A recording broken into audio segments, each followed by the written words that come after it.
Do you ever feel like you're stuck in a loop, like you're on a treadmill working hard but getting nowhere? You're not alone. A lot of people feel that way. But here's the thing, growth isn't about running faster on the treadmill. It's about stepping off and taking control of where you're heading. Today I'm going to share the 15 most important laws of self-improvement that have the power to completely change your life. Whether you're aiming for better relationships, a fitter body, or a sharper mind, these principles will lay the foundation for you to level up. Stick around because if even one of these laws clicks with you today, it could be the spark that turns your whole life around. Ready? Let's dive right in. Law 1, the law of purpose. If you don't know why you're doing something, motivation will eventually run dry. Purpose is the fuel that keeps you going when things get tough. Without a clear purpose, it's easy to lose direction. So take some time to ask yourself, what is it that truly drives you? For instance, consider Sarah, who always wanted to lose weight but struggled for years. When she realized her true purpose was not just to look good, but to be able to play with her kids without getting tired, she found the motivation to stick to her exercise routine. Purpose gives you something bigger than obstacles to hold on to. So, what's next, once you know your purpose? Well, that brings us to the second law, the law of consistency. Let's be real, no one gets better overnight. True self-improvement comes from the small actions you take every single day. James Clear, the author of Atomic Habits, says, "You do not rise to the level of your goals, you fall to the level of your systems." Think about Tom, who wanted to become a writer. Instead of waiting for inspiration, he wrote 500 words every day, no matter what. He wasn't writing masterpieces every single day, but over a year he had 180,000 words, a complete book. That's the power of showing up consistently. Consistency is the bridge that turns purpose into progress, but there's another element that makes consistency even more effective. Law 3, the law of habit stacking. This is a game changer. It's all about building new habits on top of existing ones. It's one of the most efficient ways to improve without overwhelming yourself. For example, Mark wanted to start meditating but always forgot. So he decided to meditate for 5 minutes right after his morning coffee, an already established habit. By linking the new habit to an old one, it became automatic. The key is to attach your desired habit to something you already do without thinking. Now, consistency and habit stacking are great, but what happens when you're facing those inevitable challenges? That's when we need to talk about our next law, Law 4, the law of self-compassion. Let's face it, we all mess up, but when you're too hard on yourself, you're actually making it harder to get back on track. Self-improvement is a long journey and it requires kindness. Imagine Lisa, who is trying to learn a new language. She's stumbled over words and made mistakes, and in the past, she'd beat herself up for not being perfect. But once she learned to treat her mistakes as part of the process, she started enjoying learning and improved faster. And once you've got that mindset of self-compassion, you're ready to embrace our next law. Law 5, the law of taking action. This one is simple, yet powerful. You can plan, dream, and journal all you want, but without action, nothing changes. It doesn't have to be huge, just take the first step. Momentum starts with one small action. Take Alex, who wanted to start running. Instead of worrying about running 5 miles, he started by just putting on his running shoes and walking around the block. Once he got moving, everything else started falling into place, and action is crucial, but there's something that can fuel that action even further.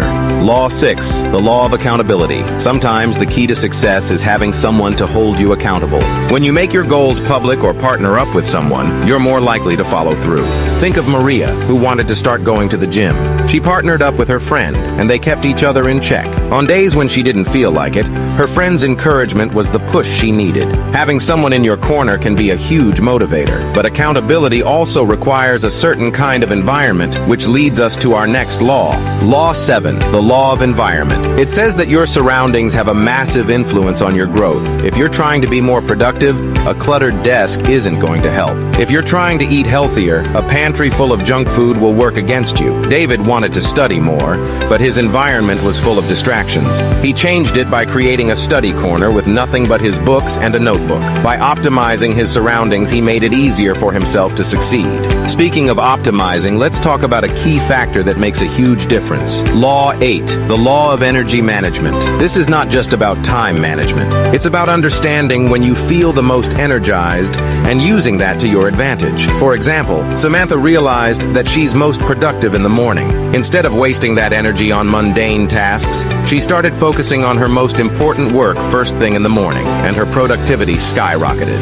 And managing your energy naturally leads us to the next law, which is equally crucial. Law 9, the law of rest and recovery. We live in a society that glorifies hustle, but the truth is, growth requires rest. Muscles grow when you sleep, and your mind sharpens when you take breaks. Jake was burning out at work until he realized he needed to prioritize rest. He started sleeping more, taking regular breaks, and guess what? His performance improved because he was allowing himself to recharge. Once you're well rested, it's time to tackle our next law, a mental game changer. Law 10, the law of positive self-talk. Words have power, especially the words you say to yourself. If you constantly tell yourself you're not good enough, that becomes your reality. But if you affirm your potential, you'll start to believe it. Emma used to tell herself she'd never be good at public speaking. She started replacing that thought with, "I'm improving every time I speak," and soon enough she was speaking with more confidence. Speaking of confidence, let's move to something that can greatly influence it. Law 11,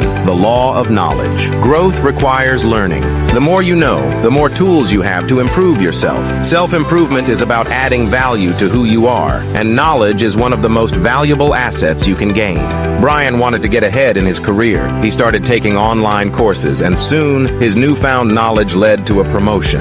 Continuous learning opens doors that you never knew existed. And speaking of doors opening, sometimes you need to let go to move forward. Law 12, the law of letting go. Self-improvement isn't just about adding new things, it's about letting go of what no longer serves you. Whether it's negative thoughts, toxic relationships, or old habits, letting go makes space for new growth. Rachel was holding on to a friendship that drained her energy. Once she finally let go, she found more time and emotional energy to invest in herself, and her self-esteem flourished. Once you learn to let go, you can start building towards something else that's just as important.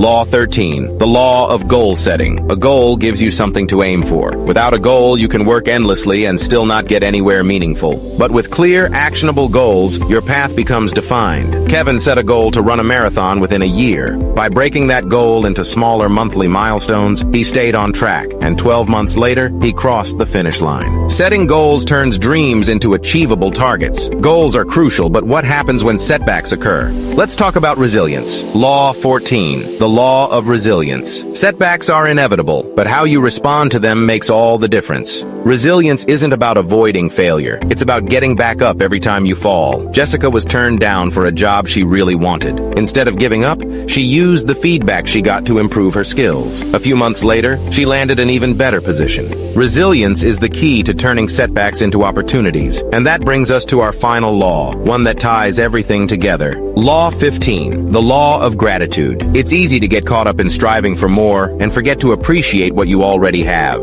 Gratitude shifts your mindset from what's lacking to what's abundant, and that positivity fuels more growth. Laura started keeping a gratitude journal, writing down 3 things she was grateful for every night. Over time, she noticed her outlook on life improved, and she had more motivation to pursue her goals. Gratitude is the secret sauce that keeps you grounded while you grow. Each of these principles has the power to transform your life. But remember, knowledge without action is just potential. Pick one law that spoke to you today and start applying it in your life. Growth is a journey, and it's a journey best taken one step at a time. If you found value in today's video, make sure to hit that like button and subscribe for more content like this. And hey, leave a comment below. Which of these laws are you going to start practicing today? Thanks for watching. Check this next video. Women can't hide these 10 proven signs of attraction. I'll see you there.